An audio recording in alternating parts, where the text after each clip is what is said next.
বিসমিল্লাহির রহমানির রহিম। আমি আজ আপনাদের কিছু কথা বলবো। সে কথা হইছে, আমরা দেশ গ্রামে বলি পিঠে জৈন। এই পিঠে জৈন, আবার অনেকে বলে জৈন।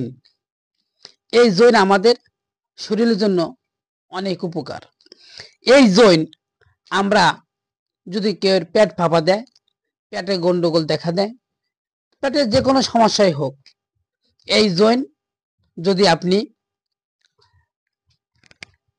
বড়ি বানাইয়া এই জৈন যদি এই জৈন ভালো করে ধুইয়া বাটিবেন। বাটিয়া কিছু লবণ দিবেন। লবণ দিয়ে ভালো করে আপনি বড়ি বানাবেন। এই বড়ি সকালে এক বড়ি এবং রাতে এক বড়ি যদি আপনি